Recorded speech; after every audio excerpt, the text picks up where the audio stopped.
Welcome in, everybody. You are listening to the Authority Podcast and the Podcast Network. Thanks, as always, for being with us. And today, my guest is Chris Hood. Chris is a keynote speaker who specializes in merging customer success with digital strategy. His background includes leading digital strategy at Google and innovative storytelling technologies at Fox and Disney.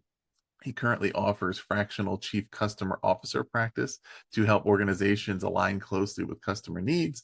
And additionally, he influences the gaming and AI sectors, hosts a podcast, The Chris Hood Digital Show, and educates students at Southern New Hampshire University. He's the author of a couple of books that go together. It's Customer Transformation, and then the follow-up, Customer Transformation for Nonprofits. So we're going to dig into that customer transformation process and a lot behind it here in this conversation. Chris, welcome to the show. Well, thanks for having me. Looking forward to the conversation. Let's start here. What is the foundational why behind customer transformation? Why do we need to transform, I guess, our relationships to customers in this age, given, I think, the tools and means that are available to us? Sure. Well, it's a great way to start because I think, again, foundationally, part of the conversation is a recognition of what is the challenge. And the challenge is that we see today customers are more empowered than ever before. They have access to the technology. They can easily and quickly make decisions. They also can easily and quickly go online and talk about you and share their opinions across social media. And so that power that they now have has to be a foundational part of how you align with them. And if you think about it, what is actually transforming, if we think about all of the technology and all of the areas of connections that we have with people and with the businesses that we want to engage with, really the entity that is transforming the most is the customer. Mm-hmm. And so what businesses have to understand is that as the customer transforms, the business is going to have to understand that and be able to then keep up with it. Mm-hmm. And a lot of this can be explained in the rapidness of that transformation, or even in the disruption that happens that causes us to transform. So even if we go back to, say, a couple of years ago now with the pandemic, think about schools. All of a sudden, they had to support remote learning. Right. And that was completely a disruptive nature. And because of that, they had to then think about how they were going to adapt in different ways. And that's the essence. As the customer's needs and the way that they engage with you transform, you as an organization have to be able to keep up with it. Yeah, and I think another part that's so important about this is defining who is the customer, and then who are other stakeholder groups. Maybe there's our indirect consumers, our influencers, or our support audiences. But particularly, we're talking here to schools and organizations who we're not selling a product, right? So we may not typically use that word customer, but the concept needs to apply. Thinking about who are we serving, how are we designing our offerings around their needs and delivering to them. But is there a definition you use, particularly when you talk about nonprofits, right? A lot of them, I mean, some of them have products and services, but a lot of them don't, but they still have a customer, right? Like, how are we defining who that audience is? Yeah, I think we can overly simplify it by saying you have an organization that is offering a service or a product, and then you have a consumer of that service or product. Now, the word could be any number of words.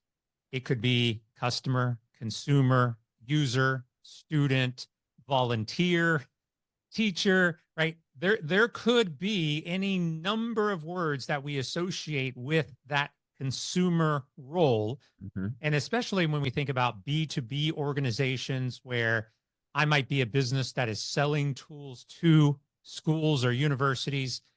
That university then becomes my consumer of my product, and then they may be reselling that service to their customers or their students. So there's a multifaceted way of looking at it, but at the end of the day, ultimately, it's The organization has the service that they are providing, and then whoever the consumer of that service is what we would consider the customer. What about in cases where there is more or less only one option for the consumer? It maybe not technically so, but in the case of schools, for example, there might be a few different options, but there's also a lot of people for whom their local public school is pretty much where they're going to go. There's other industries in which this is the case, right? There's one cable or internet provider available where you live, or there's one company that operates the trains, right?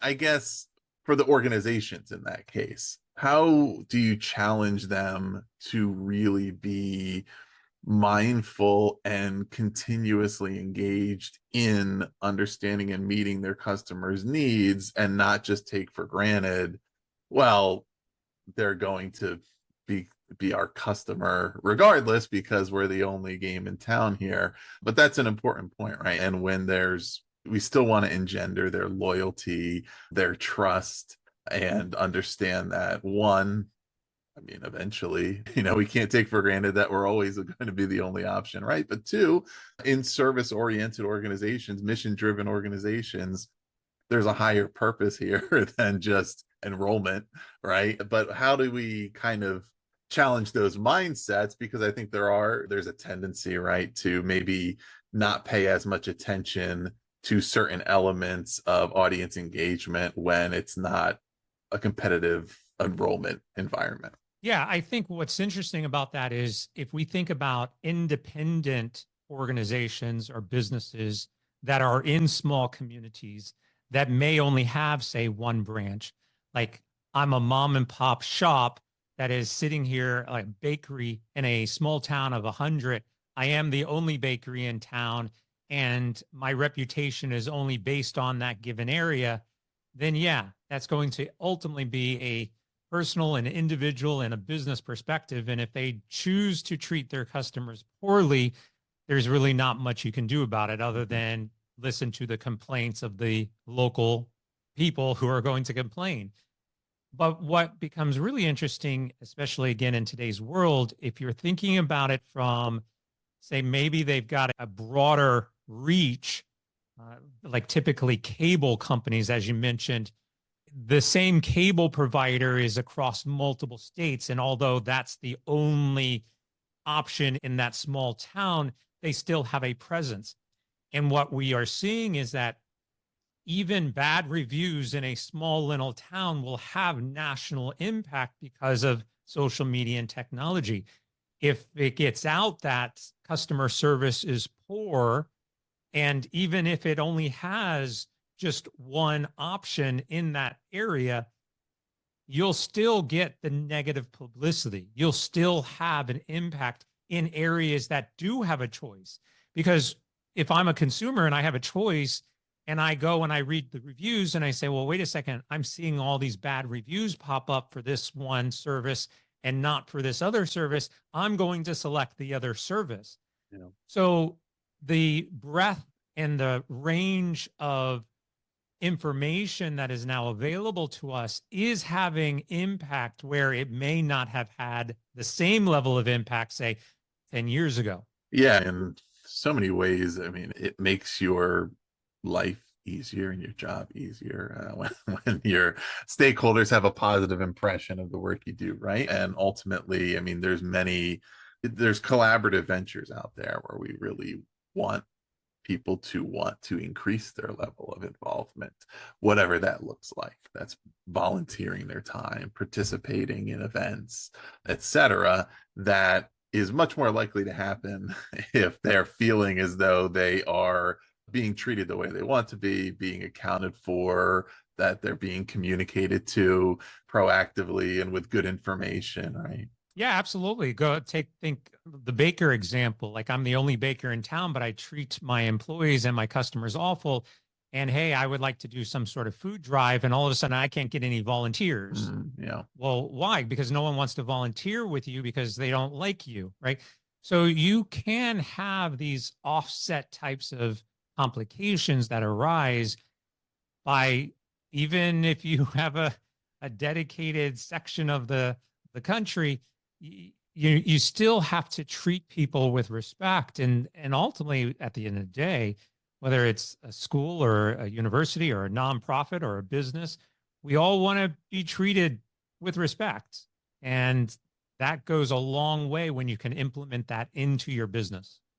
Yeah. Are there other things, big picture? Because we'll get a little bit into some of the ways that organizations can really tap into and connect with and understand their specific stakeholders. But are there other general big picture things? You mentioned wanting to be treated with respect, but also things that are related to just in this digital world, such as it is, right? Given the different technologies and tools that people use in their lives and the way that they typically want to interact with organizations that they do business with in some sense, whatever that may look like. Are there things that they tend to expect, that they want, that are different from the quote unquote traditional or 30 years ago, what people expected from a company or an organization or a school, et cetera? Yeah, I don't think it's necessarily about what specifically people are doing. It's really more about recognizing that you have to ask them what they want and listen to what they want, and then try to figure out how to implement that. Because again, I think too often we get complacent in our organizations and we think, well, I know what everybody wants. I don't need to ask them. I already know. And over a course of a time, you just don't know anymore. And you have to keep that as part of the regular activities. Whether it's, say, a survey or just some sort of way to capture that opinion, and even social media and some of the other tools that are out there to be able to look at the reviews, to be able to look at what people are saying online. All of that is part of actively listening to what consumers want. And it could be as simple as something like the grocery store has decided to stop taking ATMs and is only going to take cash. Is that what people are asking for? No, we typically see that people are starting to ask for more different types of technologies to be able to pay for the groceries. So instead of ATMs, maybe now it's Apple Pay, right? Maybe it's Google Pay and Samsung. So if I'm looking at that, I'm saying, well, okay, now how do I start to implement this? Because I see that our customers, that the patrons are actually asking for it. And the worst thing to do is that complacency. It's even at schools. Like if you think about a school, like here's what our registration process is. And we've been doing the same registration process for 15 years. And it's manual and it's by paper and you have to come and you have to write a check and you have to do whatever it is. And at some point in time, someone's like, why am I writing a check? Why can't I just do this online? Why isn't this form digital? Why can't I log into a website and fill out the information for my child? And how do I update the emergency contact information? Why do I have to go into the office to change that, right? Those are the things that we typically start to just, oh, well, everybody does it, so everybody's happy with it. That doesn't necessarily always correlate. So being able to stay on the pulse of what consumers and what people want by continuously asking them so that you can then integrate what they're asking for is probably the easiest and broadest thing that you can do. Yeah. So what are some of the better ways of connecting with stakeholders, ascertaining what they're looking for, and how can most organizations reasonably do that with enough frequency, whether it's continuous, to really serve what they need, right? I imagine that with how fast things change, if you put out a poll once every 5 years, there's a lot that you're not necessarily capturing, right? But not every organization, of course, has the resources to put humongous money into it. But of course, there's technologies and processes available. But what would that look like? Well, what's interesting about that is, what is the average number of days in a school year? About 180. About 180 school days. Yeah. Okay. So if I was to say to a principal, and I'd be curious if there's any principals listening to your show to chime in on this, and I kind of guess what the answer would be. But if a principal called the parents of one student a day and asked them, how are things going? How do you feel? What feedback do you have? How's your student doing? How's your child doing? And do they like their teacher? Right? Operationally, how do you think? Any question, just have a conversation with them. And again, if there is 180 days in the school year and you were able to get to one student a day, I'm sure a lot of principals would sit there and say, that's too much work. And I would also argue that I actually don't think my principal, when I was in high school, called my parents at all, ever in Right. 4 years, right? And yet, this is something really so simple and could help you better understand how your organization is doing by simply having the conversation with somebody. And I coach CEOs and executives at large organizations, and I tell them all the time, your number one objective, no matter what you think it is, your number one objective is to satisfy the needs of your customers. So why are you not talking directly to your customers? And usually the response is, well, I have people that do that. We've got teams and that's their responsibility.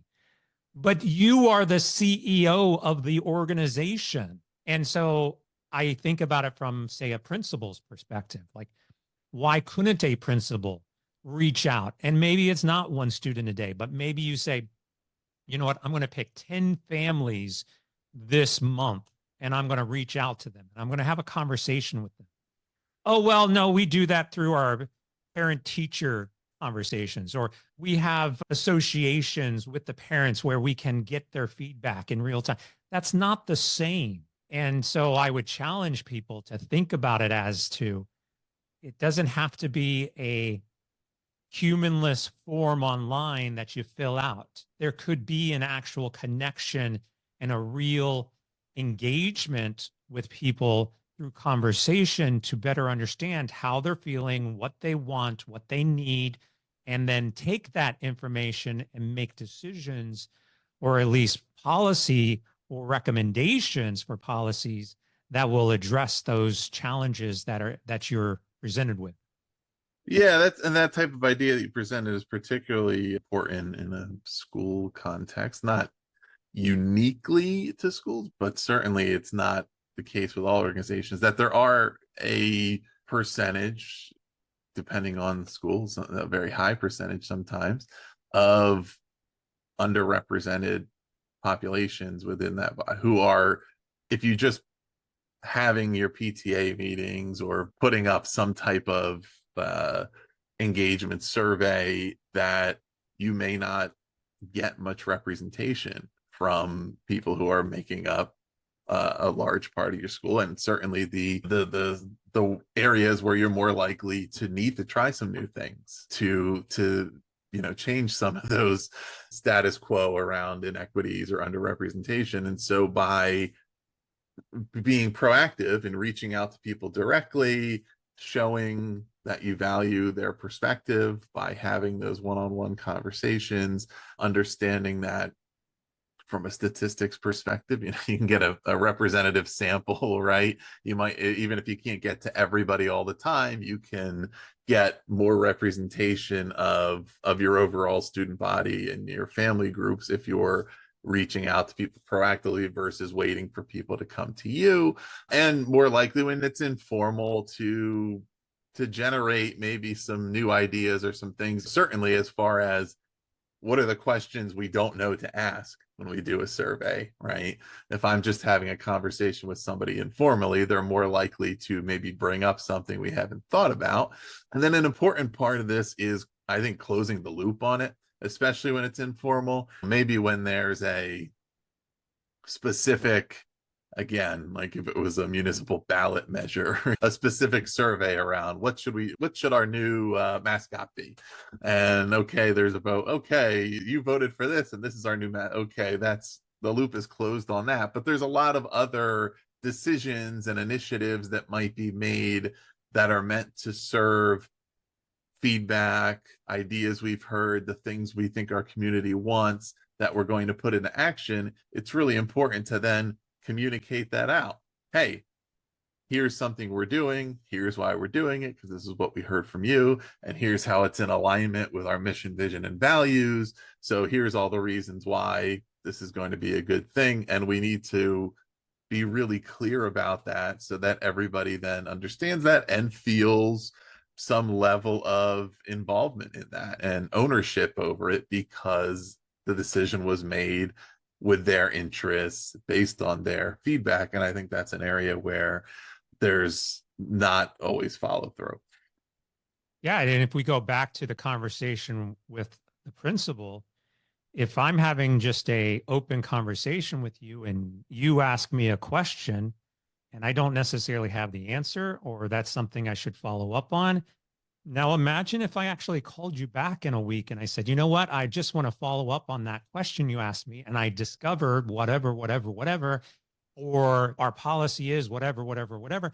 Just the fact that you followed up is enough for somebody to take note and say, wow, they didn't have to do that. That's really cool. So I completely agree. Not only that feedback loop, but that ability to respond and to stay in touch and to continue to address whatever the questions are in some form of meaningful way, I think is just as critical. Yeah, and those are the things that are easy to miss because there's always a lot happening, right? But that is going to certainly earn continued loyalty, engagement, and trust, where, oh, I see the clear evidence that this organization is following through on the things that they're asking about and what we're telling them. When possible, it can be just as powerful and maybe even more important sometimes to follow up with the people whose opinion you were not able to take at that time, right? And to say, look, really appreciate that we had this conversation, you brought up some good ideas, due to XYZ factors, this is the direction we had to go, but didn't want to leave you hanging or feeling like we didn't consider your ideas, right? That can be equally powerful to show people that we really are listening. We can't always do everything all the time, but when we have a good idea, we take it under consideration. It might be something we're still thinking about doing at a later date, but you're a valuable stakeholder, right? Like, your input here is important. The same as with a technology company, right? Like, the next feature we build can only be one thing at a time. So there might be 10 different ideas, and it can't always be all of those things. But what are our ways of showing our loyal customers, our early adopters, et cetera, look, we're consistently trying to innovate based on what you want, what you're interested in, what you need. And we are soliciting and then delivering feedback on the directions we're going and what that looks like, so that you stick with us, because eventually we want to build that thing. Or what if you notice that some other company, right, built the feature that you've been looking for from us? Do you immediately jump ship, or do you trust that that's coming here and we have a plan? But that communication piece is, equally critical to it, and demonstrating that authenticity, I guess, of, look, we really do want to know what you want. We really do want to give you what you want.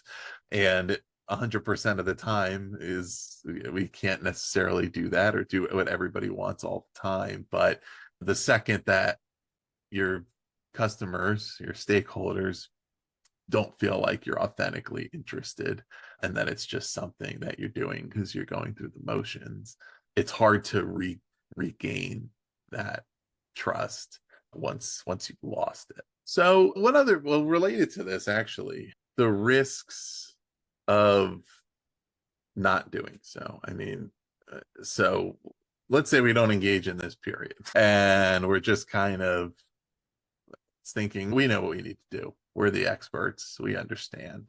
We've been doing this a long time, right? And so we're just kind of going forth, believing that even if we're getting good results and the data shows that the results are good, right? But we're not necessarily putting dedicated effort into customer engagement, customer loyalty, and all of that trust building. How does that catch up I guess, with an organization, even when everything kind of looks good on the surface. I don't know if there's a best worst case scenario, but best case scenario is you continue to just do the things that you're doing, and maybe you keep some of your business alive, and maybe you have somewhat good expectations from your employees. Maybe employee satisfaction is relatively low. Maybe turnover is high because they don't really want to work for you, but you continue to just kind of survive all the way down to you just go out of business. You lose funding. You don't have any customers anymore. Some big new school opens up down the street. People opt to go to that other school than for you. Yeah. I mean, it's an overly used example, but we can use the example of Blockbuster, where most people actually believe, if you ask them, that Blockbuster went out of business because Netflix came. And that's actually not what happened. Blockbuster went out of business because they refused to listen to their customers. And as a result, they got it into that complacent mindset where, well, we always do things this way. We've always had late fees, and people like late fees. So we're just going to continue to charge late fees, even though people were saying we don't want late fees anymore. And so it was an example of how the customer was transforming, because they didn't want to go in to buy videos anymore. They didn't want to mail delivery from Netflix was the first thing, but really it was just the arrogance that we know what we're doing and we're just going to continue doing what we want because it's clear that consumers want to come to us. I would also argue that even though the data might show you one thing, data can still be read with a biased eye. You could still look at the data and say, oh, our customers like us. Well, yeah, if you're asking the questions in a way to get the response that you want to get, then yeah, your data might actually show that customers like you. For example, Domino's Pizza for a long time was giving away free pizzas if you took their survey.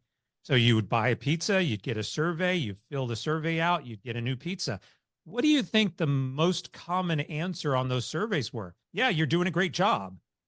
Free pizza, right? So you're kind of theoretically paying for positive responses as opposed to honest responses. I went into a company actually 3 weeks ago to conduct a workshop. And while I was in this workshop, I asked the entire audience, there was about 90 people in the room, how do you think your customers think about you? And they all said, our customers love us. That was the number one result. But then I did this exercise where I asked them questions from their own perspective related back to what customers think. And every single person in that room said that basically they think more negatively about the overall customer experience. And somebody came back and they said, this was actually a real eye-opening exercise because we were so focused on what we think our customers are saying about us that we didn't actually take a moment to think about what we actually think our customers think about us. And in that transition, they realized that they're not anywhere close to what the data is telling them. That's because the questions they're asking are biased questions, and the responses are geared in a way to demonstrate that positive alignment. So it's this complacency that people get into. The worst thing that any business could say is, we've always done things this way. Well, just because you've always done things that way doesn't mean they still work, which again goes back to the book with the recognition that consumers are transforming. Think about a bank, a traditional bank. This is another quick story. I was consulting with a bank. I went into the bank and they said, we are spending a ton of money and resources with reimagining how the bank branches work.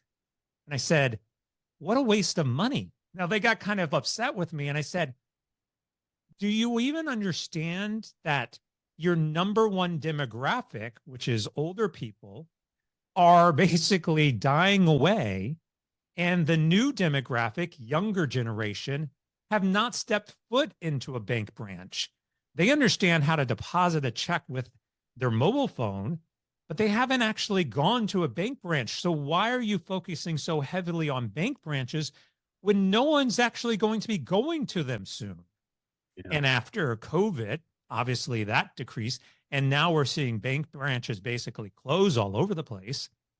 Why?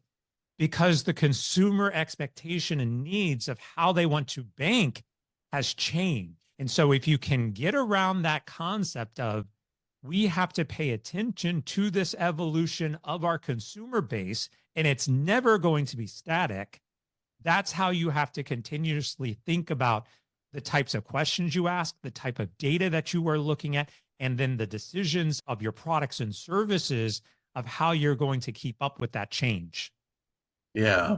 Yeah. And I wanted to get into to innovation a little bit, and kind of a lot of what you just talked about is making me think like it's a lot simpler than people make it out to be, right? That to be a quote unquote visionary is often, like, in many ways the opposite of what people think it is, right? You think of it as you're hard-headed, you're single-minded, and really so much of it's about openness. It's about being willing to change what you're doing. It's about being the first person to ask people what they want and to try to deliver what they want. Even the Blockbuster example, right?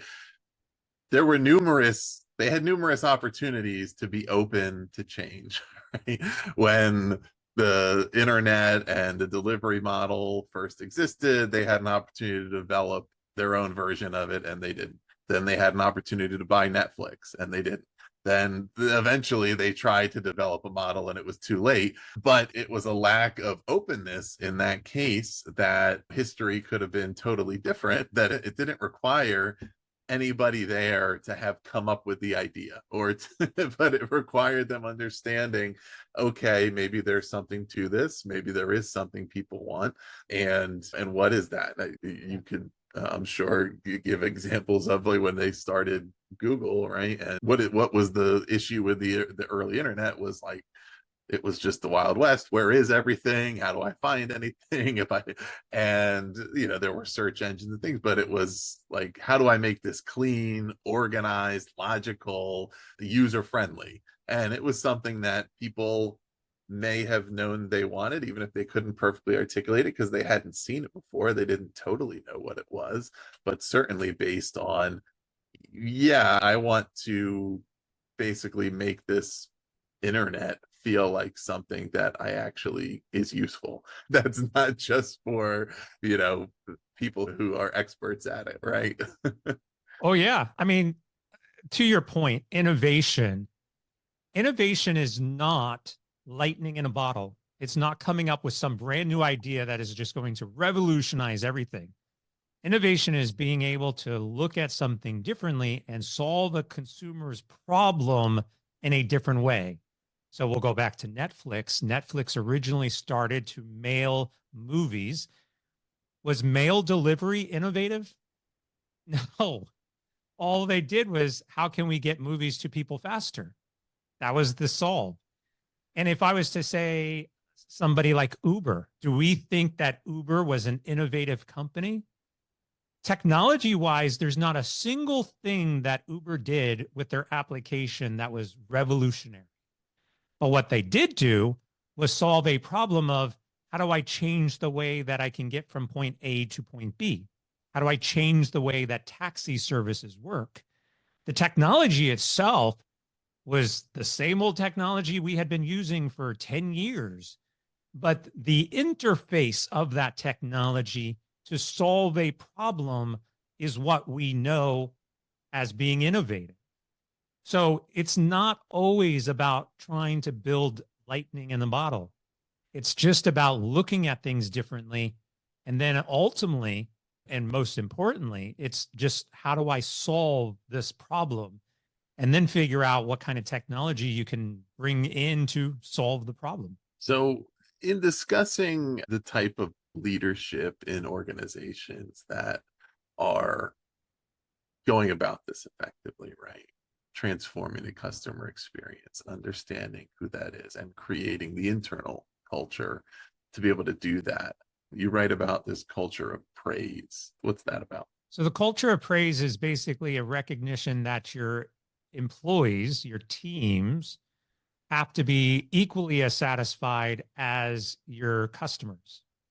So we spend a lot of time, most organizations do spend time talking with their customers and figuring out what the level of customer satisfaction is. That's why we have all of these surveys and results. And anytime that you've called into a company and they said, if you would like to hold on to the call after we're finished to take a quick survey, we would love to include you, right? And it's usually some multiple choice questions to see if you were satisfied. And so we spend a lot of time focused on the satisfaction of our customers and make sure that the experience is good and that support good and reviews are good.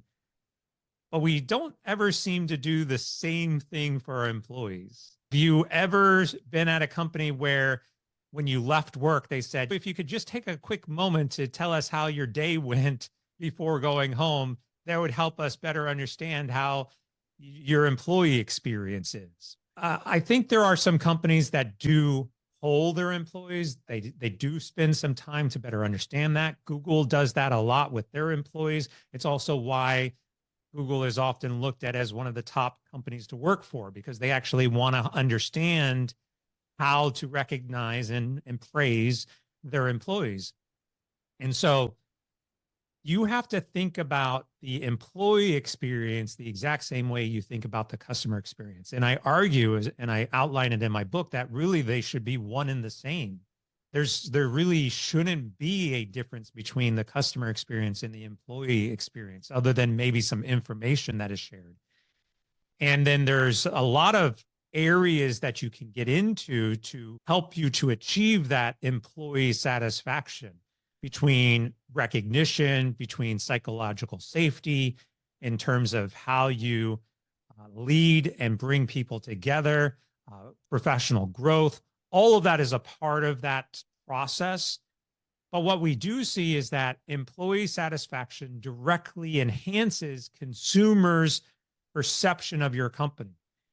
For example, if you've ever gone to a retail store, say you've gone to Target, we'll call Target out, and you're trying to find something and you're trying to find somebody to help you and you can't find anybody. And then you find somebody and you're like, hey, I'm just looking for this. And they're like, it's over there somewhere. And clearly they don't want to be there and they're not happy. Well, that is having an impact on now you, and you're like, man, that was the rudest person that I've ever had to talk to. And now your experience at Target is awful. And it's just this process. We've all seen it. I guarantee you, we've all seen it where we've gone into a store and the employee is not happy and they don't want to be there. Mm-hmm. And that impact it has on us as being the consumer. So the more you can satisfy and enhance and make your team happy, the better off your customer experience is going to be.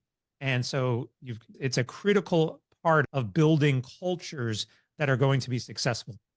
Yeah, I mean, there should be a symbiosis there. And particularly in mission-driven like organizations that are clear and consistent in those values, that the internal and external satisfaction levels should be reflecting each other, because you should be representing similar goals, similar values to your customer. We've talked about this, when we have these ongoing challenges around, okay, how do we create better student engagement? And one of the ways that I always point out is, well, we need to start with like educator engagement. And if we have teachers that are feeling burnt out, overworked, sort of deflated, then that's what they're bringing to the classroom, and that's what the students are going to feel. So we need to address that. As you mentioned, anything that's, customer facing, whether it's the hospitality industry, right? Like, what's the difference between a hotel or a restaurant where you're clear that everybody there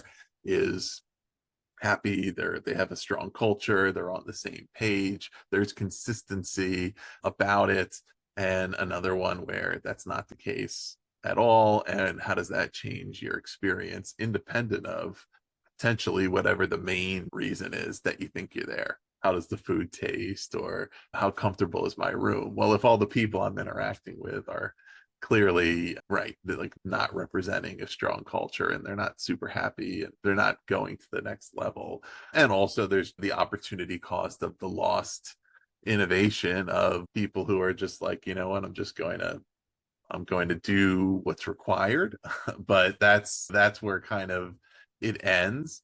And so that's all important. And it's also important, right, that there needs to be follow through on that, that it's not just finding out what people think and then maybe saying, oh, I was at a company in the past, right, where there was, I mean, I think it was only once a year annual, but like an employee engagement survey, and the results would come back and it would say these things that people were unhappy about or whatever. And then sometimes I don't think much was done, but other times they might make certain changes, but it would be whatever somebody decided was right. Then there wasn't a follow through after that to say, okay, here's the areas where we're seeing that we could have more satisfaction. What are some ideas for how we can improve this, or how can we actually change it, or here's some options, what do you think about these, right? That you need to go to that extra step and say, all right, now we need to actually determine how we're going to solve this, not just assume that we know the answer, or just say, okay, great, now we know that. But Yeah, the other part of this is that you talk about mission focused organizations, and yet so many of those organizations will hire people that are not aligned with the mission. And so if you think about those surveys, then it makes sense why you might get a bunch of feedback that says, I don't like this, or we should change this, or I don't agree with whatever. And then when something doesn't change based on that feedback, it's because usually it doesn't align with the mission. And organizations often will get desperate. They'll be like, we just lost somebody. We've got to replace them. We need them pretty quickly. You go through the process and you just hire somebody. You just have to fill that role. But taking the time to actually figure out if there's a cultural fit, if there's an alignment with values within the organization, and only bringing in people who align with those values will substantially help you. And too often, most organizations don't really care. They say they have a mission. They say that this is what you're all about, but then they fill the organization with people that don't align with it. And that really is going to cause you more problems than, say, just not doing what people want you to do, because you got a whole mix max bag right. of people in there. Yeah, and that's it. Certainly, it starts at the top of like, are we consistently actually using these values to guide us? Are we authentic in how we're representing them? And then, yes, is this part of the criteria that we believe strongly in this? People that work here should. The people that are in alignment with it, they're going to be happy here. They're going to make us better. People who are not in alignment, they might have a lot of skills, they might have good values of their own, but they might just believe in something else, and this might not be the best place for them. And then you can have mutual accountability for that when you make that part of the discussion, to have hopefully those candidates identify, you know what, this might not be the best situation for me, because it's just not in alignment with what I care most about or what's most important to me. And that's totally fine, right? It's individual, it's subjective, but it leads to much stronger organization. So in kind of getting toward the end here, I wanted to ask about the future, right? Anticipating, adapting to the needs of tomorrow. How can organizations get better at that? Particularly looking ahead, we're trying to have these discussions, conversation, plug into our today's customer to figure out what they want now. But how can we also kind of look ahead? Yeah, you have to do the research. You have to keep your pulse, keep a finger on the pulse of what is happening. And you can do that through any number of ways. You can watch the news and get a sense of what's happening. You can read more blog articles to get a sense of what's happening. I mean, I don't think it's any surprise right now that the words or the term AI is everywhere. Right? And so I'm sure that there's a lot of people starting to think, like, how do we introduce AI into our schools? How do we leverage AI? What will AI mean for us? Do we use AI for grading papers? Do we use AI for Validation. Do we restrict AI for writing papers?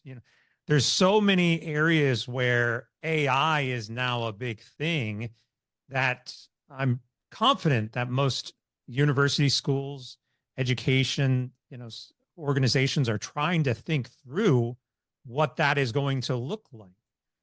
But let's put AI aside. What's after AI? What's next? Or is there another variation of AI that will come?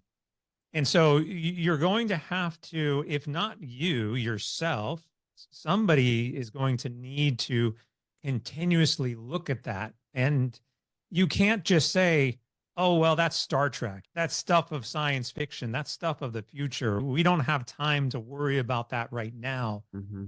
You could still have some sort of repository or database that has like things that you find interesting, things that you think might come around. You could have regular annual technology summits. It's getting ready for summertime. I would say, like, even for schools, every single school and university in the entire country should be having some sort of technology day or technology event where they invite speakers to come in and share what they see happening in the future. And just keeping aware of what's happening will help you not be surprised by it, right? Yeah. And I think if you cannot be surprised by something, that's really going to help you make better decisions. Like I personally, as an example, I was surprised by the pandemic, but I had been telling people for a long time, figure out a way to get online because you never know if you're not going to be able to do this in person, right? That's a simple construct of we can be disrupted. So how can we do this more digitally? And so you can think about solutions and opportunities without necessarily knowing when or how or in what format that disruption or something is going to take form or take place. But you can't do that if you're not aware, if you're just going to ignore it, because obviously technology can't be ignored. It's going to be here. So continually talk about it, continually to engage with people who can help you along the way, continually read, watch videos, watch YouTube, get a sense of the trends. There are some great reports out there that show you trends in technology that are predicting 5-10 years out. And you could just look at that and say, okay, here's something that is going to happen predicted for the next 5 years. How does that impact education? That's how you have to think about this. Excellent. So, listeners, you can learn more about Chris and his books on customer transformation at chrishood.com. Chris, yeah, what else are you working on? You also have a podcast. What's that about? Where can people find that?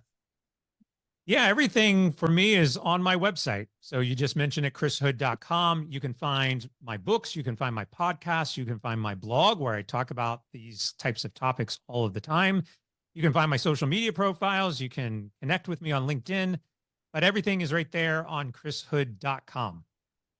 Excellent. Yeah. So anybody out there, if you're interested in better serving your stakeholders, new innovative ideas that work across a variety of different types of organizations and industries, if you're just interested in digital tools and how to get better at using them in a variety of ways, check that out. It's chrishood.com. We'll put the link below so you can make that easy for you. And please also do subscribe to The Authority.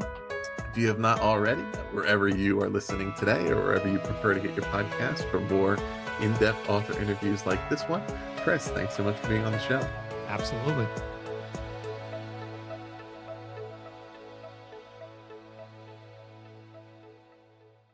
This episode was edited by Gage Sanderson.